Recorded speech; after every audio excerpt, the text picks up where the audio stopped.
E aí pessoal, beleza? Bem-vindos a mais um vídeo do canal. E esse vídeo é o capítulo 2 da série de animações aqui do canal, beleza? E nesse vídeo a gente vai estar vendo sobre Twin Animation Builder, ok? Então vamos lá, sem enrolação. Bom, para começar aqui eu utilizei o projeto do capítulo 1, né? Que a gente tinha feito aquelas animações com widgets animados. E aqui eu só limpei o body e eu coloquei um stack e um Twin Animation Builder aqui para a gente poder estar utilizando, beleza? E aí o Twin Animation Builder ele pede três parâmetros aqui pra gente, né, que é os valores aqui, que é o Twin, pede também a duração e o Builder aqui que vai ser o widget que a gente vai estar animando, ok? Bom, então aqui no Twin eu vou até dar um Enter aqui, vou quebrar essas linhas pra mostrar pra vocês como utilizar. Então aqui tem o objeto chamado Twin, né? A gente define ele como double porque vai ser valor quebrado nesse caso, como é uma animação, né? E aqui ele tem então o valor de começo, e aqui, por exemplo, eu vou começar no 20, ok? E aqui ele tem um valor de fim, que é, por exemplo, vou colocar 150, tá? Logo depois disso, né, ele pede uma duração, então vou colocar aqui duração de colocar segundos aqui, eu vou colocar a duração de 1 segundo, né? E aqui ele pede também, deixa eu apagar essa vírgula, ele vai pedir o builder aqui, né? E no builder ele pede então o build context, o valor em si e o widget, né? Então aqui vai ser context, value e aqui vai ser child, né? Que vai ser o widget que a gente passa ali para ele. Ok? Então é basicamente isso. O que a gente pode fazer aqui? A gente pode colocar um child, né? Ou criar o componente diretamente aqui dentro. Aí vai ser da situação que a gente achar melhor, né? Mas nesse caso aqui eu vou colocar ele aqui dentro. Então aqui eu vou retornar um positioned, ok? Vou colocar aqui um ponto e vírgula. Deixa eu dar um Alt Shift F para ele concatenar tudo certinho aqui pra gente. Concatenar não, indentar, né? O código.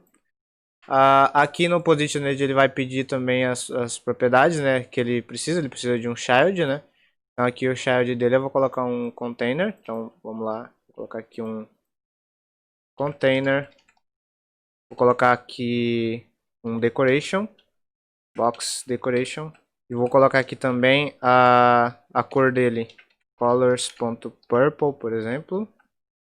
E o radius aqui, border radius, vai ser border radius. Circular vou colocar 16, ok? Aqui então no tamanho, no tamanho aqui em cima. Então no tamanho eu vou colocar 80 e na largura aqui, vou fazer o seguinte. Aqui no positioned, né, eu posso definir tanto o tamanho quanto a posição aqui, né. Então aqui no left eu posso colocar 20, por exemplo, vou colocar 24. No right eu vou colocar 24. Vamos salvar isso. Então ele ficou ali em cima, né. Ok, vamos salvar de novo. Beleza. Deixa eu colocar aqui a posição. Aí eu posso pegar essa posição inicial, né? Que é o valor aqui, por exemplo. E aqui no top dele, então aqui no top, eu posso colocar o value, né? Porque ele vai começar nesse valor e depois vai vir para baixo. Vou fazer ele começar aqui no 60, só para ele não ficar ocupando essa barrinha. E aqui eu vou colocar o tamanho dele, eu vou colocar 160, para ficar maior. Tá? Então aqui, por exemplo, se eu vir aqui e mudar esse valor do end aqui para 200 e salvar, ele faz a animação aqui para mim e vai mover pro tamanho 200, né? Claro que eu coloquei aqui 1 segundo, por isso que está demorando bastante. Eu posso colocar aqui milissegundos e colocar, por exemplo, 600 milissegundos. E aqui também tem a curva, né? Então eu posso definir o curves aqui. E aí eu consigo colocar a curva que eu quiser, né? Então deixa eu colocar aqui uma curva legal. Vou colocar esse Elastic Out. Então aqui eu vou voltar para 150, né? Ele voltou ali, a animação. Então se eu der um restart aqui, por exemplo, essa animação ela já vai ser executada assim que eu abrir a tela, né? No emulador aqui não vai dar para mostrar muito bem para vocês, porque ele dá umas travadas no emulador, mas no dispositivo real ele mostra bem. Então vocês viram que quando eu dei um restart ele abriu a tela, ele já fez essa animação, né? Então a gente consegue fazer esse tipo de animação. Esse é um tipo de animação, né? E claro que a gente consegue também trabalhar em tempo real com eles, né? Então vou colocar aqui um speed button, por exemplo. Na verdade, vou colocar um float action button. Então, float action button, float action button aqui. E vou colocar aqui as propriedades que ele precisa, né? Então ele precisa do onPressed, que é o obrigatório dele, né? Aqui eu posso colocar no child dele um icon, né? Eu vou colocar aqui icons.arrow, colocar arrow upward, né? Para ele subir, tá? Então beleza, então temos aqui, vamos ter aqui o float action button. Então eu posso colocar aqui então um valor, né? Então vou colocar double e aqui vai ser o progress, por exemplo. Vou definir ele com tamanho 60, porque com tamanho não, com valor 60, porque ele vai começar com esse valor, né? Então aqui eu vou definir, na verdade, eu vou começar com 150.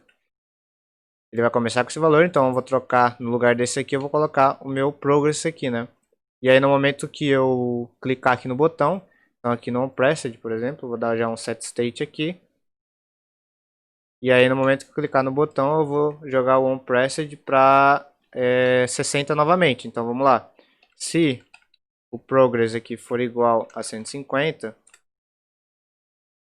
fazer mais fácil, né? Vou fazer dessa maneira aqui. Então o progress ele é igual, progress igual a 150. Se for igual, ele vai para 60, senão ele vai para 150. Ok? Dessa maneira aqui fica mais fácil. E a gente pode mudar o ícone também, né? Em tempo real. Então eu posso fazer isso aqui também, ó. Então, se o valor for 150, vai ser upward, né? Senão ele vai ser icons.down. Deixa eu ver se tem aqui. Arrow, underline down, aqui, downward. Ok, deixa eu colocar umas vírgulas aqui para ele identar o código. E ok. Então, se eu clicar aqui, ele sobe. E aqui ele já está mudando o ícone também, tá vendo? Então ele já está fazendo essa animação bem legal. Vou aumentar aqui, eu vou aumentar para 350. Só para ficar mais claro para vocês verem. Ok? Então, agora ele faz essa animação aqui, né? Então, nesse caso aqui, eu tenho que arrumar aqui também, né? Por isso que ele não estava subindo. Então é isso, pessoal. A animação aí completa já funcionando com o Twin Animated Builder aqui, né? A gente pode mudar tanto o valor de início quanto o valor de fim, aí fica a critério de vocês. Outra coisa que a gente consegue fazer aqui também é a questão da rotação, né? Então, eu vou só copiar esse container aqui, porque eu não vou jogar ele fora. E aí eu vou apagar isso aqui, né? Isso aqui eu não vou precisar mais, né? Vou colocar aqui o container, tá? Esse vai ser o meu retorno. E não vou usar mais esse progress aqui, tá? Aquele foi só um exemplo para mostrar o exemplo da animação para vocês. Ok? Então eu vou apagar isso aqui. Aqui eu vou colocar um icons.refresh, tá? E aqui eu vou fazer o seguinte, aqui eu vou começar no valor 0 e vou terminar no valor 1, tá? Por enquanto, depois a gente vai vendo aqui o que pode ser mudado. Então aqui ele já está aqui no início, né? Porque eu não defini um posicionamento para ele, nem nada. Então eu vou colocar aqui também um padding, ok? Vou colocar um padding aqui, colocar all 24. E vou colocar esse stack dentro de um safe area, só para ele não ficar ali em cima, né?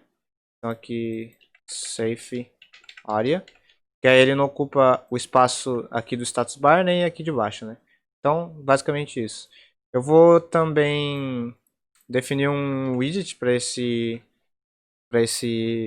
container. Eu vou colocar 160 também. Só para ele ficar quadrado, né? E posso colocar ele aqui no centro, por exemplo, também. Então, posso colocar um center aqui. Então, ele ficou aqui no meio, né? Depois disso, aí eu posso usar o objeto que eu quero animar. Então, aqui eu vou usar, por exemplo, um transform. Transform.rotate, né? E aí eu consigo colocar aqui o ângulo, né? Que eu quero que rotaciona. E vai ser esse valor aqui, né? Ok? Então, se eu der um restart aqui, por exemplo, aí ele vai fazer a rotação aqui, né? Claro que aqui a gente pode colocar o valor que a gente quiser. Se eu quiser colocar 3 aqui e salvar, ele vai rotacionar mais ainda, entendeu? Aí você tem que ver o valor certinho para ele voltar a ficar no posicionamento normal dele, né? Então vamos lá, ó. Vou deixar esse valor aqui, então posso colocar aqui, por exemplo. Então, quando eu clicar aqui no botão, por exemplo, eu posso fazer com que ele retorne para isso, né? Então, vamos lá, o que eu posso fazer aqui? Vou colocar aqui, criar uma variável de novo, né? Então vai ser double rotate, por exemplo. E eu quero que ele comece, então, quero que o end dele, né, seja, por exemplo, 6.16. 26. Vai ser isso aqui. E aí, então, o que eu posso fazer, né? Então, aqui no rotate, se o rotate for igual a 3.13, né? Então, posso fazer aqui rotate igual a 3.13. Aí eu eu faço essa rotação aqui ser esse valor, né? Então, vai ser esse valor aqui. Se não, vai ser esse valor aqui. E aí eu posso definir esse rotate aqui nessa propriedade, né? Então, no momento que eu clicar aqui no botão, ele vai fazer a animação de rotação. Beleza? A mesma coisa vale também, tá, pessoal? Para questão da opacidade e da escala. Então, vamos fazer aqui agora a opção com a escala. Então, com a escala, né? A gente muda aqui, em vez de rotate, a gente vai mudar para scale, né? E aqui de ângulo vai ser scale também. Aqui a gente pode colocar um início e um fim, né? Então aqui eu vou colocar que o fim dele, começar aqui, né? Vou usar essa mesma variável. Então eu vou colocar aqui o fim dele aqui vai ser 1.2, tá? Esse vai ser o fim dele. Então aqui, vamos já arrumar isso aqui, né? Pra gente conseguir fazer. Então, eu vou colocar aqui 1.2, né? Se for 1.2, senão vai ser 1, ok? Vou colocar mais aqui, vou colocar 1.5, 1.5 e 1.5. Ok, então vamos salvar, né? Agora ele ficou, tipo, ele ocupou a tela inteira, né? E aí então eu consigo fazer essa animação aqui, ó. Ele tinha ocupado a tela inteira porque ele estava com o valor antigo ainda, tá, pessoal? Então, mas aí eu consigo fazer essa animação aqui de escala. Então ele diminui e aumenta a escala conforme eu clico no botão usando o Twin Animation Builder, né? E outra animação que a gente consegue fazer aqui é a animação de movimentação, né? Então aqui, por exemplo, eu consigo colocar um offset. E aí então offset. E aqui eu consigo colocar no offset, ele pede aqui pra gente a posição X e a posição Y. A X lembrando que é no eixo horizontal e a Y é no eixo vertical. Então na X eu vou deixar sempre 0, tá? E aqui só no vertical que eu vou mudar. Então vamos lá. Eu vou colocar aqui então que eu quero que a posição inicial seja 20. Ok? Então já vai estar aqui, né? Então se for 20, ele vai mudar para 0. Se não, ele vai mudar para 20. Ok? E aqui então eu vou pegar o valor aqui, né? E jogar aqui para a posição Y, né? Ok? Então vamos clicar aqui. Agora ele já está fazendo a animação, só que é um valor muito pequeno, né? Então vamos mudar aqui para 80 para ficar mais visível, né? E aí eu consigo então mostrar para vocês a animação aqui, ó. Indo para cima e para baixo. Consigo colocar isso aqui tanto no X e no Y, né? Então aí ele vai fazer essa animação aqui, ó. Né? Se eu quiser tirar do Y, por exemplo, vai ficar só no X, aí ele vai fazer essa animação aqui, ok? Então é basicamente isso, tá, pessoal? Esse widget aqui, o Twin Animation Builder, para vocês poderem estar se aprofundando mais nele, porque ele é bem interessante, dá para fazer bastante coisas legais com ele, beleza? Então é isso, pessoal. Um abraço e falou!